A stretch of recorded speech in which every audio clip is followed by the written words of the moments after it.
আসসালামু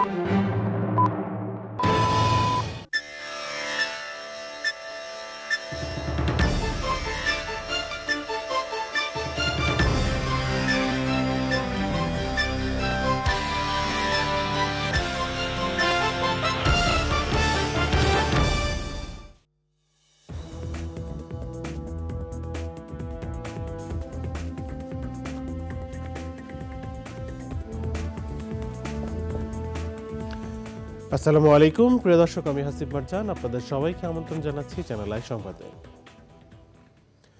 বিস্তারিত সংবাদের শুরুতেই জানিয়ে দিচ্ছি সুপার ফ্রেশ ফর্টিফাইড সয়াবিন তেল সংবাদ শিরোনামগুলো। পাকিস্তানের বিপক্ষে প্রথমবারের মতো সিরিজ জিতে দেশে ফিরেছে টাইগাররা। খেলোয়াড় কোচদের সঠিক পরিকল্পনায় সাফল্য বললেন অধিনায়ক শান্ত। শেখ হাসিনা সরকারের পতনের 1 মাস পূর্তিতে আজ শহীদি মার্চ। ছাত্র জনতার আন্দোলনে নিহত আহতদের প্রতি শ্রদ্ধা। জামায়াত হেফাজত সহ ইসলামী দলগুলোর নির্বাচনী ঐক্যের উদ্যোগ। আওয়ামী লীগকে রাজনৈতিকভাবে অপ্রাসঙ্গিক মনে করেন মামুনুল হক। এবং নির্বিচারে প্রকৃতি ধ্বংস অপরিণামদর্শী কর্মকাণ্ডে এখন মহাবিপন্ন শকুন, সংরক্ষণে জনসচেতনতার তাগিদ।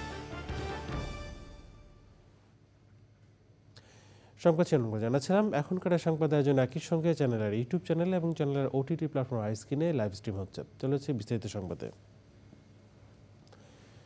পাকিস্তানের বিপক্ষে প্রথমবারের মতো সিরিজ জিতে বুধবার রাতে দেশে ফিরেছে বাংলাদেশ ক্রিকেট দল। 2 ভাগে ভাগ হয়ে ঢাকায় এসেছে ক্রিকেটার ও দলের স্টাফরা। 11:30টায় হযরত শাহজালাল আন্তর্জাতিক বিমানবন্দরে অবতরণ করে ক্রিকেটারদের একাংশ। বাকি দল আসে রাত 2টায়। দলের সাথে ছিলেন না অলরাউন্ডার সাকিব আল হাসান। খেলোয়াড় এবং কোচদের পরিকল্পনা সঠিক বাস্তবায়নে সাফল্য এসেছে বলে জানিয়েছেন অধিনায়ক নাজমুল হোসেন শান্ত। রিপোর্টে আরও জানাচ্ছেন তানভীর আহমেদ। এর আগে টিম টাইগার্স অনেকবার সিরিজ জিতে দেশে ফিরলেও এবারের ফেরাটা ছিল অন্যরকম। পাকিস্তানকে 2 ম্যাচের টেস্ট সিরিজের 2টিতেই তাদের নিজেদের মাটিতে হারিয়ে প্রথমবারের মতো সিরিজ জয় বাংলাদেশের। পাকিস্তানের বিপক্ষে এ জয়ে খুশি দলের ক্রিকেটাররা। এ জয়কে বাংলাদেশের ক্রিকেটের এখন পর্যন্ত সেরা অর্জন বলছেন ক্যাপ্টেন নাজমুল হোসেন শান্ত। সবথেকে বড় অ্যাচিভমেন্ট এটা আমাদের বাংলাদেশ ক্রিকেটের, এবং এটা শুধু আমার একার ব্যক্তিগত কথা না, টিমে যারা আছে সবাই এটা বিশ্বাস করে। দলের সব ক্রিকেটার দেশে ফিরলেও সাকিব আল হাসান ধরেছেন ইংল্যান্ডের বিমান। সেখানে গেছেন কাউন্টি চ্যাম্পিয়নশিপ খেলতে। এই অলরাউন্ডারের বিরুদ্ধে যে অভিযোগ উঠেছে সে ইস্যুতে সাকিবের পাশে আছেন ক্রিকেটাররা।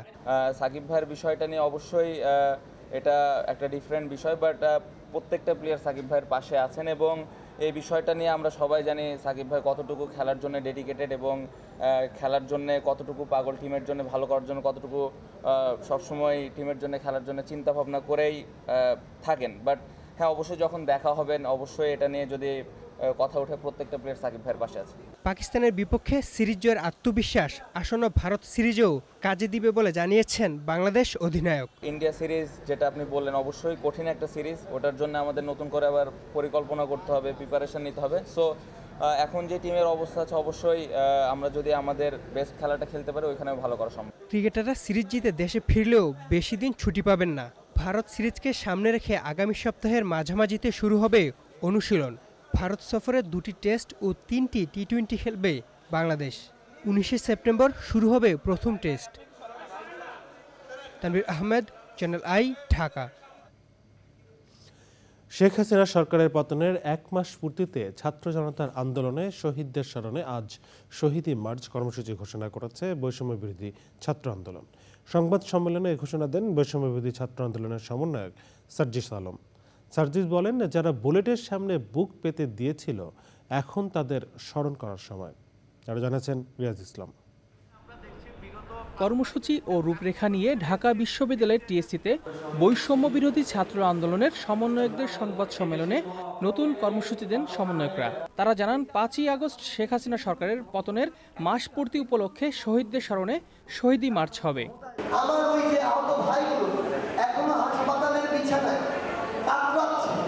আমার যে ভাই বোনগুলো তাদের হাত হারিয়েছে, পা হারিয়েছে, চোখ হারিয়েছে, তাদেরকে স্মরণ করে তাদের স্মৃতিকে ধারণ করে আমরা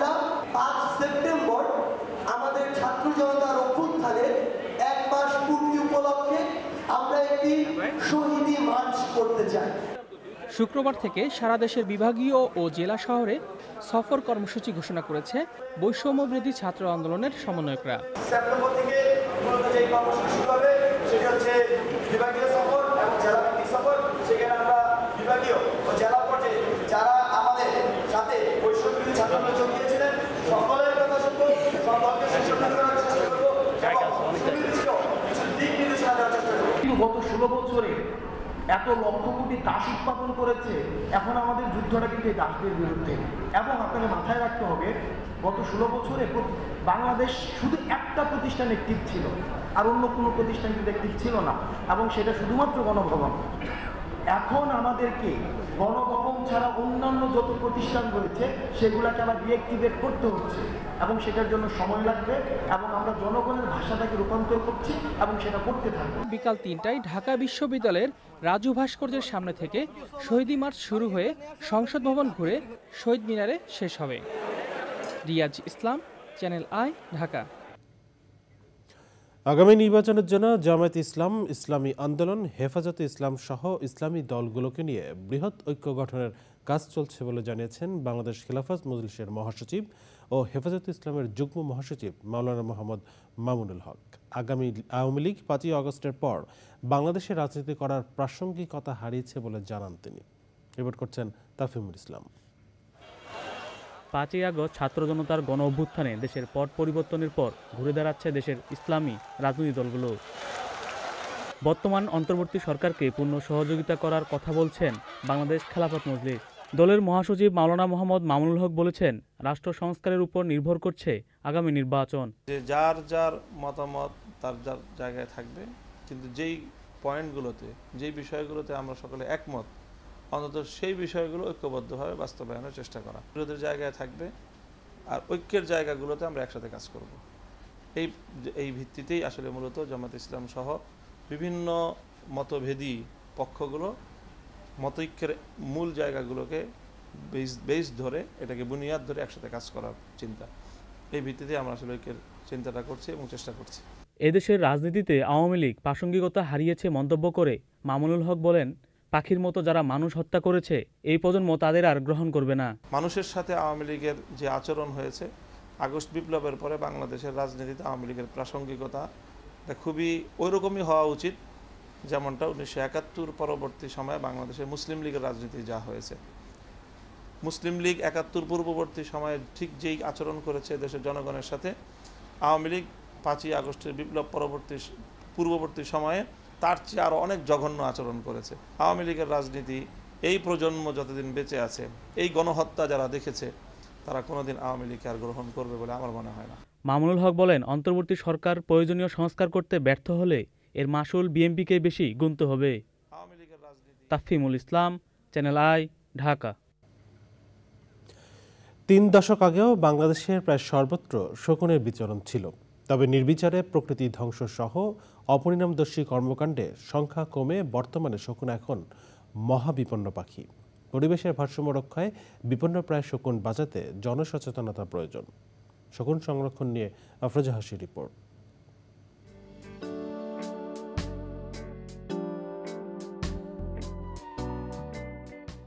একসময় গ্রামগঞ্জের আকাশে হরহামেশাই উড়ে বেড়াতো বিপন্নপ্রায় পাখি শকুন। বিভিন্ন প্রাণীর মৃতদেহ এবং আবর্জনা খেয়ে পরিবেশ প্রতিবেশ দূষণমুক্ত রাখার পাশাপাশি বিভিন্ন রোগব্যাধি থেকে জীববৈচিত্র্যকে রক্ষা করে পাখিটি। এজন্য শকুনকে বলা হয় প্রকৃতির ঝাড়ুদার।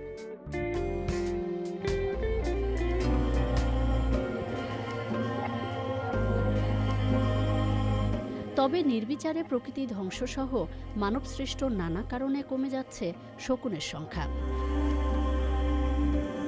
গত 3 দশকে বাংলাদেশ থেকে শতকরা 99.99% কমেছে শকুনের সংখ্যা। ডাইক্লোফেনাক ও কিটোপ্রোফেন ওষুধ দিয়ে চিকিৎসা করা গবাদি পশুর মৃতদেহ খেলে শকুন দ্রুত অসুস্থ হয়ে মারা যায়।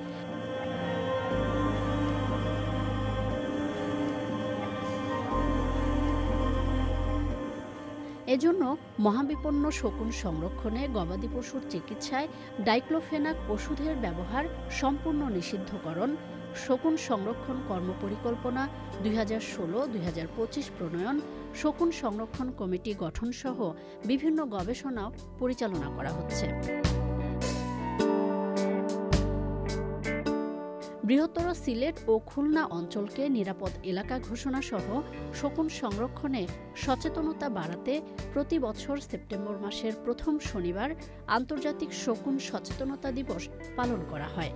মানুষের সচেতনতা ও সক্রিয় অংশগ্রহণের মাধ্যমেই বিলুপ্তির হাত থেকে রক্ষা করা সম্ভব পরিবেশের বন্ধু শকুন।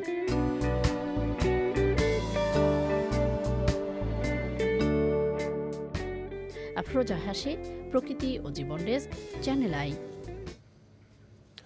শকুন সংরক্ষণ নিয়ে বিস্তারিত প্রতিবেদন দেখবেন আজ রাত 10টা 15 প্রকৃতি জীবন অনুষ্ঠানে।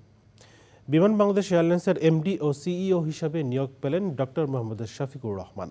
তার নিয়োগের প্রজ্ঞাপন জারি করা হয়েছে বুধবার। এর আগে তিনি এয়ারলাইন্সটির সাবেক পরিচালক, বিপণন ও বিক্রয় পদে কর্মরত ছিলেন। ডক্টর মোহাম্মদ শফিকুর রহমান 1986 সালে বিমান বাংলাদেশ এয়ারলাইন্সে ট্রেনি কমার্শিয়াল অফিসার হিসাবে ক্যারিয়ার শুরু করেন।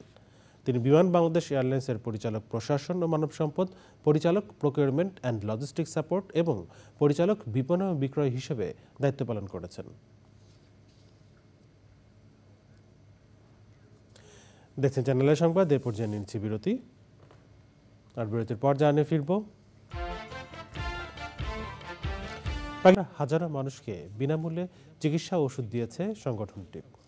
ভয়াবহ দুর্যোগে মানুষের পাশে দাঁড়ানোয় প্রকৃত জীবন ক্লাব এবং প্রকৃত স্বাস্থ্যসেবা কেন্দ্রের প্রতি কৃতজ্ঞতা জানিয়েছেন সংশ্লিষ্টরা।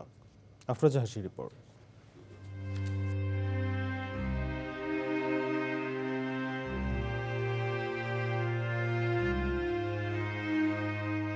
এখনো ভয়াবহ বন্যার ক্ষতচিহ্ন কুমিল্লা ও নোয়াখালী জুড়ে।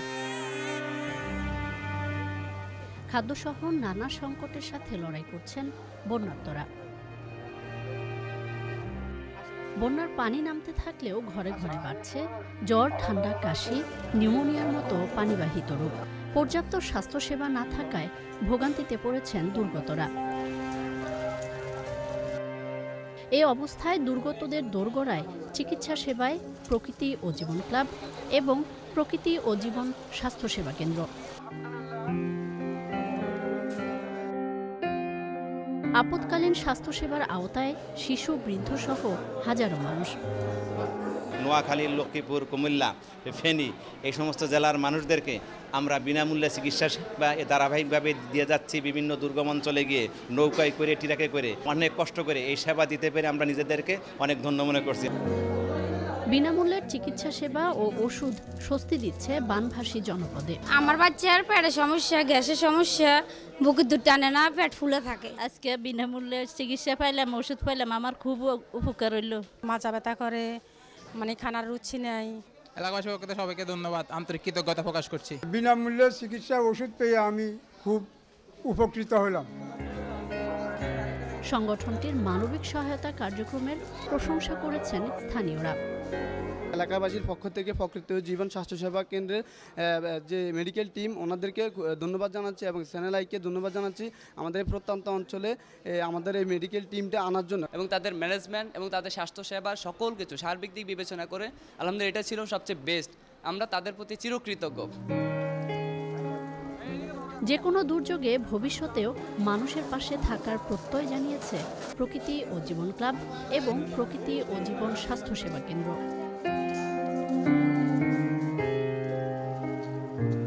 আফরোজা হাসি, চ্যানেল আই। বিশেষ সাধারণ শিক্ষা ক্যাডারের পদোন্নতি বঞ্চিত কর্মকর্তাদের পদোন্নতি, শিক্ষা সংশ্লিষ্ট দপ্তরসমূহ থেকে স্বৈরাচার সরকারের পদায়নকরা দুর্নীতিবাজ কর্মকর্তাদের অপসারণ ও শিক্ষাক্ষেত্রে বৈষম্য নিরসনের দাবি জানিয়েছে বিশেষ সাধারণ শিক্ষা ক্যাডার মর্যাদা রক্ষা কমিটি। জাতীয় প্রেস ক্লাবে সংবাদ সম্মেলনে লিখিত বক্তব্য পাঠ করেন সংগঠনের উপদেষ্টা প্রফেসর ডক্টর আজম রুহুল কাদির। রাষ্ট্র সংস্কার ও শিক্ষাক্ষেত্রে বৈষম্যবিরোধী ছাত্র জনতার আন্দোলনে শাহাদাত বরণকারী সবাইকে জাতীয় বীরের মর্যাদা প্রদান এবং আন্দোলনে প্রতিটি হত্যার সুষ্ঠু তদন্ত করে দোষীদের সর্বোচ্চ শাস্তি নিশ্চিত করারও দাবি জানান তারা। এবারে জানাবো কৃষি সংবাদ।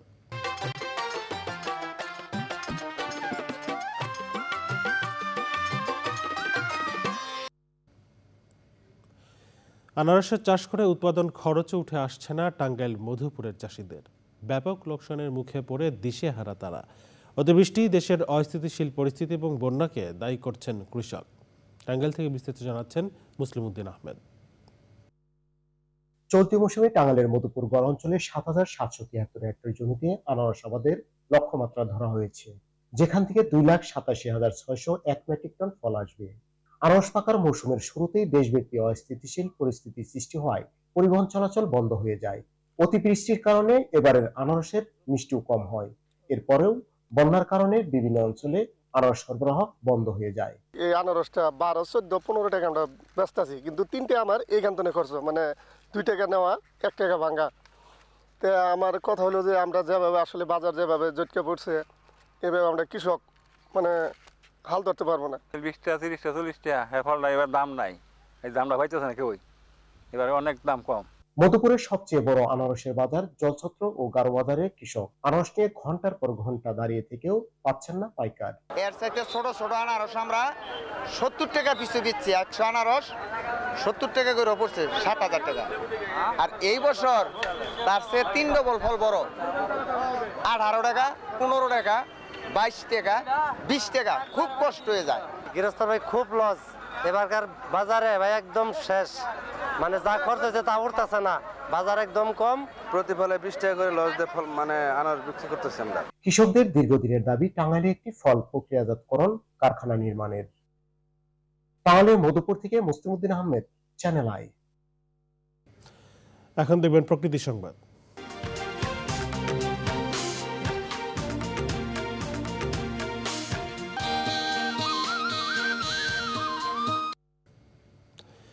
হবিগঞ্জে তীব্র নদী ভাঙনে নিঃস্ব হচ্ছেন হাজারো পরিবার। ফসলি জমি, গাছপালা সহ নদীগর্ভে বিলীন হচ্ছে মাথা গোজার শেষ সম্বল বসতভিটাও। ভাঙন আতঙ্কে দিন পার করছেন রাধাপুর গ্রামবাসী। চৌধুরী মোহাম্মদ ফরিদের তথ্য ভিডিওচিত্র নিয়ে রিপোর্ট করছেন আফরোজ হাসি। প্রতি বর্ষায় খোয়াই নদীর ভয়াল ভাঙনে নিঃস্ব হয় হাজারো পরিবার। এবছরও রাধাপুর গ্রামসহ বিস্তীর্ণ জনপদে চলছে তীব্র ভাঙন। এরই মধ্যে নদীগর্ভে বিলীন হয়েছে ফসলি জমি, গাছপালা সহ মাথা গোজার শেষ সম্বল। আমরা গ্রামের মসজিদ, বাড়িঘর, এবার দোকানপাট, স্কুল এটা নষ্ট হয়ে যেতে, সরকারে যদি না থাকে তাহলে আমরা গ্রামটাও একবারে বিনাশ। বাঙ্গা তো মনে হয় যে এমন অবস্থা করতেছে, স্কুল আছে, এখানে মসজিদ আছে, তারপর বাড়ি ঘর যা আছে সম্পূর্ণ নিতেছি গিয়া। কি অবস্থায় আমরা কি পরিস্থিতি আমরা থাকতাম, দেশের দেশও নিতেছি গিয়া। যে অবস্থা যদি কেউ সরকার আমরা না দেখে আমাদের এই দেখার টাকার মতন কোনো অবস্থা থাকতো না। ভাঙন রোধে দ্রুত কার্যকর পদক্ষেপ না নিলে নদীগর্ভে চলে যাবে রাধাপুর গ্রাম। এ বিষয়ে পানি উন্নয়ন বোর্ডে স্মারকলিপি দিয়েছে গ্রামবাসী। বাইনিয়াসং থানার ভিতরে পড়ছে, এটা 15 বছর ধরে ভাঙতেছে, আমরা কেউ বানও দেয় না, এমপির দ্বারা গেল দেয় না, চেয়ারম্যানও দেয় না। আজকে আমরা এই নদীর ভাড়া থাকি, আমরা শরীরের ওই অবস্থা কিরকম হয়েছে, আমরা খাইতে মই করতে টেনশন করি, ওখানে বাড়ি ঘর কিভাবে আমরা করতাম, আমরা গরিব মানুষ। 10-12 বছর ধরে ভাঙন, এর আগে পূর্ব আসিল, আমরা মুরবি থেকে আসি, তারপরে কিছুটা কমিয়া আসিল। ভাঙন রোধে স্থায়ী বাঁধ নির্মাণে উদ্যোগ নেওয়ার আশ্বাস পানি উন্নয়ন বোর্ডের। আফরোজা হাসি, প্রকৃতি ও জীবন ডেস্ক, চ্যানেল আই। জানাবো খেলার খবর।